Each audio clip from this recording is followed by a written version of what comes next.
Here there's no snow. I came here 5 days ago, and we had blizzard 2 days before I came here, so it's like summer here. I don't think I'd want to live here. Where would I go? What I learned is that any kind of nuclear energy, uranium mining, atomic bomb testing happen in Aboriginal land. And it's the Aboriginals that suffer. I wondered, why is that? Uranium mining doesn't happen in the middle of the city or somewhere in your backyard. They are more politically stronger than us to oppose them, or they're more educated on the impacts it might have on their health. Our organization is Nunavut Makita. We call ourselves Makita for short. It means people can stand up. It's just a group of people who share a perspective on a social issue and have decided to work collectively to learn more, research their position, and articulate their position to decision makers. I think there's a real sense that mining is the answer to all of Nunavut's problems. It's going to create economic activity. Once there's money here, the unemployment issue will be solved, and once people have jobs, then there won't be so many suicides, and people will stay in school, and it's just going to be great. And I don't think mining will be the answer to everything, especially uranium mining. Nunavut is new, and there's a lot of shortage of money, and I feel that our government is accepting any kind of projects, especially for mining industry, that they are accepting without really going into see if there's going to be a harm socially or have a negative impact on our environment, our health, the whole bit. Same thing with our Aboriginal organization, regional organization, and NTI, because they have a direct commercial interest with the land use revenues and royalties. And all the organizations created by the land claim have come into effect. And what that means is that you have a sort of new managerial elite, the MTI executive, for example, who are inclined, for a number of reasons, to, at this point, they seem inclined to go into business with any mining company that will go into business with them. And so in the 1980s, the Inuit leadership globally, like across the Arctic, took principled anti-nuclear positions. If you look at the ICC Arctic policy, for example, against nuclear testing in the Arctic, against the station of nuclear weapons in the Arctic, against nuclear power in the Arctic, against uranium mining in the Arctic, and against the disposal of nuclear waste in the Arctic. Textbook anti-nuclear positions. That was at sort of at a the ICC level, which is somewhat abstracted from it's like some of the brightest people around the Arctic, people like Mary Simon, Arkelunga, it's this kind of person who has that say. Once you have these regional governments set up, these regional administrations like NTI and the Nunavut government, you get regional elites who they don't care about that stuff. I'm not saying they're in favor of trashing the environment, but they actually believe the federal government line that this stuff is great and totally safe. And it can't possibly end up in weapons. And even we need nuclear power to stop global warming. Just completely ridiculous. Anybody with a brain who examines the issue will find out nuclear power can make if we were able to ramp up nuclear energy around the world by 1,000 times in the next 10 years, it would have a negligible impact on global warming. It's just ridiculous to make that argument, but NTI makes that argument. Although there's an interesting contradiction.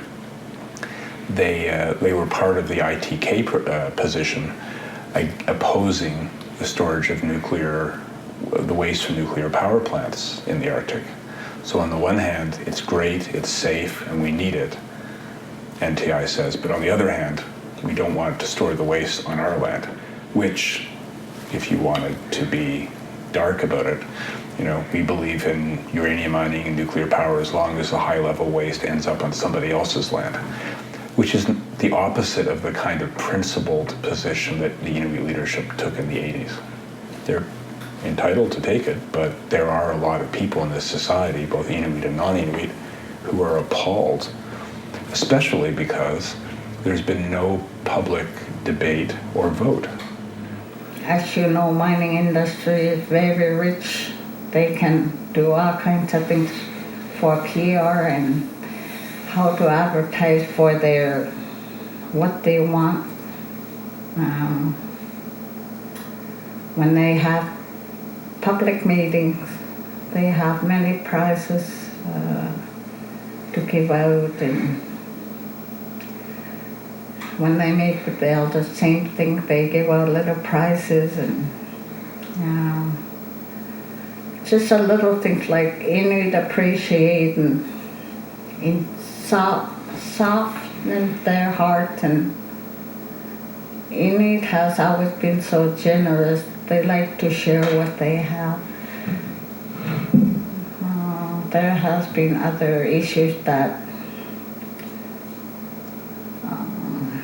used to convert Inuits' minds to accept uranium mining industry is people coming and telling us with this global warming we have to convert eventually into nuclear energy, which a little tube like that, they pass around a little tube with this. It can support all the power you need for the next 5 years, stuff like that. But they fail to explain to go into nuclear energy, all the other regulations you have to go through and all the other risks. Maybe it'll be next 40 years before Nunavut can go into nuclear energy. Who knows? The current mindset in Nunavut seems to be that we're any and all mining development will take place in Nunavut. If you speak up, ask questions, then you're against economic development for Nunavut. You're against me getting a job, me getting contracts as a spin-off economic activity for mining. So there's a real sense that you can't speak or ask questions on any kind of mining activity in Nunavut no matter what kind of mining activity it is, as uranium is, as I said, a highly risk activity, why can't we say, okay, let's put that off the table, let's not go there. We'll consider other mining activity, let's not do uranium. We have the ability to do that, but the discussion or the current, I don't know what you call it, mindset seems to be, as soon as you ask questions, you're seen as against development in Nunavut, which for me, which is a really frustrating state of our political situation, because, as I said, Nunavut was supposed to be including people, including hearing different points of view about debate. Well, that's what I thought Nunavut was about. But personally, I think right now there's almost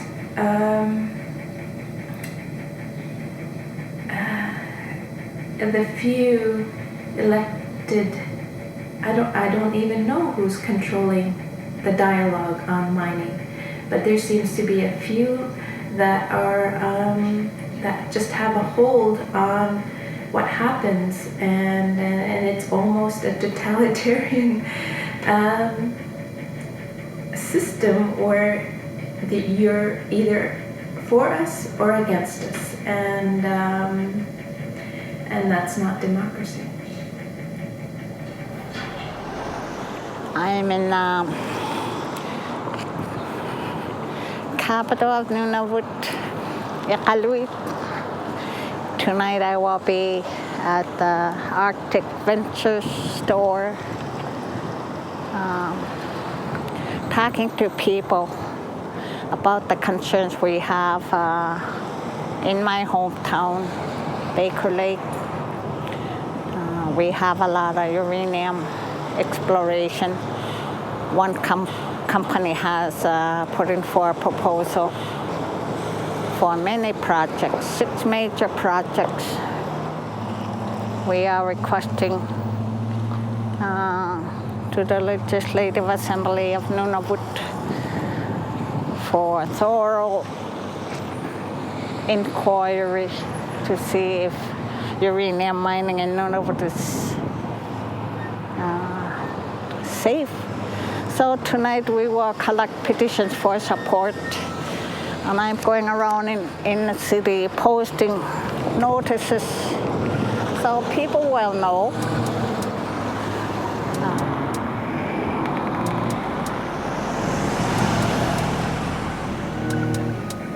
The petition is basically stating there has to be a process where people have an opportunity to be informed, discuss, and then decide whether Nunavut should take part in uranium mining. We hope that as a result of this process that there'll be a motion in the Legislative Assembly for an inquiry to happen. And so we're hoping that one of the MLAs will be, or 2 of the MLAs, because one has to move it, the other second it, will introduce a motion calling for a public inquiry into all aspects of uranium mining, the full range, not the narrow technical project specific, how thick should the liner be in the tailings pond, but the whole question of the implications of opening Nunavut up to uranium mining. Our position being, and this was Joan articulated this in the late 80s, that the review isn't really about just Kigavik, yes or no. Because if Kigavik goes ahead, it will be politically impossible to stop other uranium mines. And therefore, we need to think about the cumulative impact of all uranium mines that will logically foreseeably happen. And we already, Areva has told the media that I think they were saying 17 years of operation at Kigavik, but we'll have this nice mill there, so if there's another mine, uranium mine built, you could just truck the ore to our mill and you wouldn't have to build a mill, so it makes it economically more viable. Makes perfect sense. Except that means not just another mine, but a road. And where does it end? How many mines and how many roads can the caribou stand before it has an impact on them? How many mines can Baker Lake stand? I mean, the operation of the Meadowbank gold mine, bring that in, which has been an excellent thing for Baker Lake. You know, in an overall sense, nobody thinks Meadowbank hasn't been good for Baker Lake. It's already tapped out the labor market. They're flying workers in from Arviat. So what will be the additional benefit to the community from a second mine, or the fifth mine, or the ninth mine? Because there's that much gold and uranium and other stuff all around Baker Lake. It's amazing. You look at the mineral map of the Kivalik region, it's a treasure house. And somebody has to think about how much development can the community stand and how much development can the caribou stand. And the critical question is opening the region to uranium mining, yes or no. Arguably, you could have enough gold mines, which are pretty ugly things in themselves in terms of the tailings that are left behind. You could employ most of the region and fuel a small business economy just with gold mines. We don't need to go to uranium mining. Why not hold off for a generation and see what happens? I see what's happening in Nunavut as hangover from the colonial era,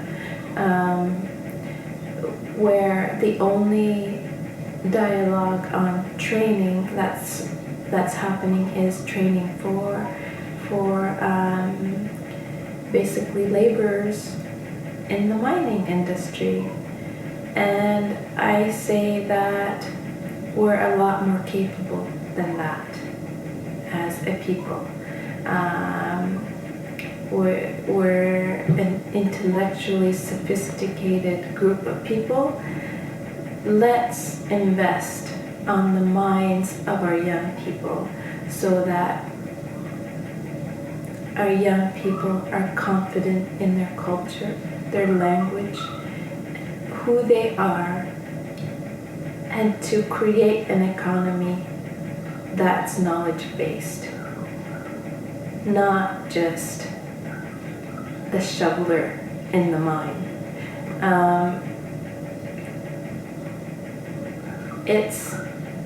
That's where we are, and the only rhetoric that's happening is that the mining is the answer, and that the only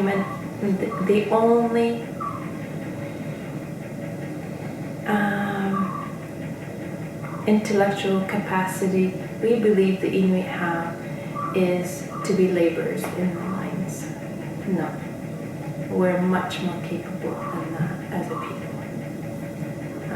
That if I were to send a message, that's the message that I would want to send.